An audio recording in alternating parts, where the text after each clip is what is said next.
Coming up, we're going to talk to a guy by the name of Keith Barthold. He's a Cyber Security Analyst, and I got to tell you, there's a new way that they're coming after you. You know what kills me is these phone numbers now.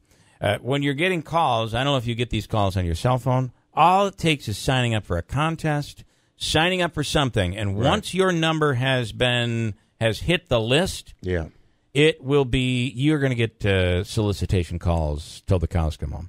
Right. And now they're able to do it with local numbers popping up. Because when you get the 800 numbers, what do? I get an 800 number on my cell, I just automatically get rid of it. I don't even answer it. But now you're getting numbers from these unique numbers that I don't even know existed, but it says from Herkimer, New York, or from Oneida, New York, or from Utica. And then you answer it, and how can you tell if it's a solicitation?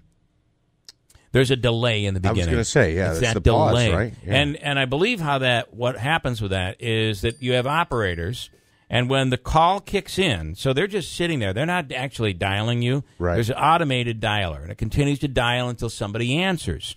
And then the minute it answers, it sends the call to the phone bank. So you've got an operator there who then, it's a live call. Then they get it. So they're never getting calls that are answer machines or anything like that. But it's that delay but it's their local numbers. Yeah, it's very confusing. Anyway, a new way that these people are able to hack into your lives and target you. We'll get into that coming up. And I got to tell you, showing how far, we talked about this earlier, how far we have come. There is a photo from 1956 that's being circulated. It's from 1956, and it is a computer hard drive. It is a 5-megabyte hard drive. Wow. Now, you realize the little thumb drive you have, they're gigabytes. Mm-hmm. This is 5 megabytes. Look at this picture. It's the size of probably 3 refrigerators. Oh, my God. And that's what's being loaded onto a vehicle. You've got all these guys, and they're trying to load it up there. They've got straps on over their shoulders to be able to lift it. It is the size of 3 refrigerators. It is a 5-megabyte hard drive. So what would something like that be used for? Well, back then, it was a computer. But what would they store? Medical files or... Well, I think we're in the early stages of computers, so I don't know what they would do. But these were considered supercomputers. I mean, remember, your iPhone has more computer than when we went to the moon. The technology when we went to the moon. Yeah, my phone here is a 64 gig. 64 gigabyte, not 64 megabyte, 64 gigabyte. Yeah. And this thing is 5 megabytes from 1956. That's incredible. Pretty cool. Cyber criminals are increasingly targeting victims through a text message scam called smishing that can affect and infect your smartphone and let thieves steal your personal information. That means Social Security numbers, addresses, and even your credit card information can be all vulnerable through a simple, unassuming text message that you receive. On the line, right? Is this the guy, Dave? Yeah. Davey? Keith Barthold is a Cyber Security Analyst and standing by on the line right now. Now they can get to you through text messaging. Keith, good morning. Hey, good morning. So how do they do it, and what are you receiving? What message do you get that allows them to get in? Yeah, so most of the recent cases of this have been where someone has provided information like security questions or account information to their bank account or credit card. So majority of the times you would get a text, and it could be on an existing thread because criminals are spoofing the phone number, basically, faking the caller ID on that number where it's coming from, so it looks like a text from your bank, and it may be something that's urgent, like your bank account is on hold, or there's some fraudulent information here. Click this link to validate, and then it takes you to a splash page that looks exactly like your bank or credit card. Wow. Where you, proceed to enter in your information to validate. I got to tell you, I've signed up for all of that stuff. So if there's any foreign activity on my credit card or my ATM card, I automatically get a text message from my bank. So, but is that a text message where they're alerting you or they're seeking information? I think that's the big difference here. Some banks might alert you to something. tell me about that, Keith, because some of the alerts that I get are your account is on hold because this is fraud protection. Did you make this purchase? Click here. That's how they're luring you in? That's exactly right. And a lot of times they'll use like a bit.ly link or some sort of shortened link. Yeah.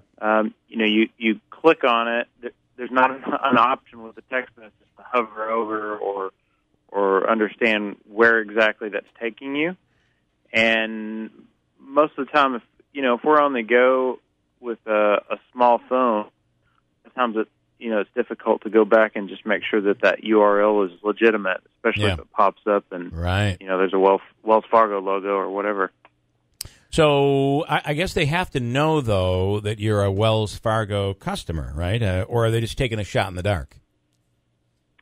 Yeah, a lot of them are taking a shot in the dark. Now, one of the cases in the UK where over $50,000 was scraped from about 3 users earlier this year was very targeted. There was another case in Houston where it was it was just very targeted. So maybe they already knew these people's numbers and which bank that they were with.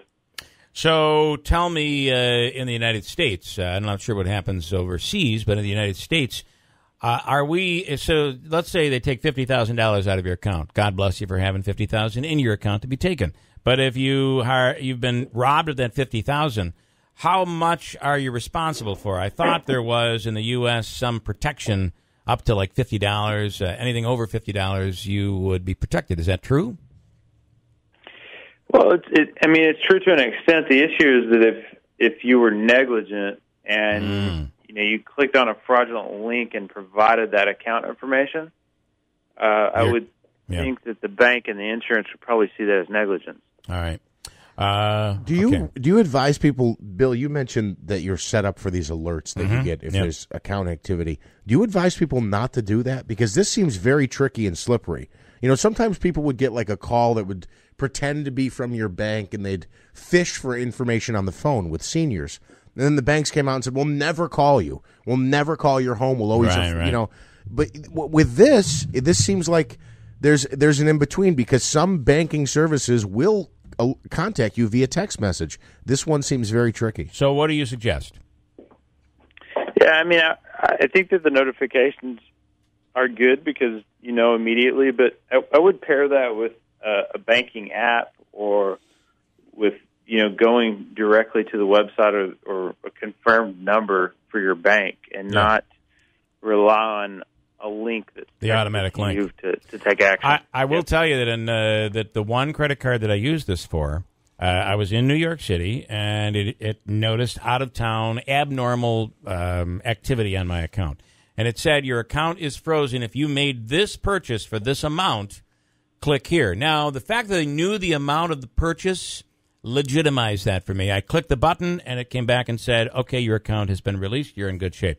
But that would tell me, if they know the amount that I just spent, that would tell me that it's an authentic call, right? Or text. Yeah, and I think you would be pretty safe validating, yes or no. Or like my credit card would have you reply back a 1 for yes. Or right, no, yep. On a charge. But the key is that you're not providing account information at that point. All right. Keith, thanks so much. We appreciate your time. You bet. Stay safe out there. Okay, thanks. I will tell you, if he were my cybersecurity guy, I would get someone more energetic because they'd be like, yeah, you got a problem. Yeah. What happened? Yeah, we've got a breach. Yeah. Hold tight. We're coming right back. It's First News Keeler in the morning, WIBX.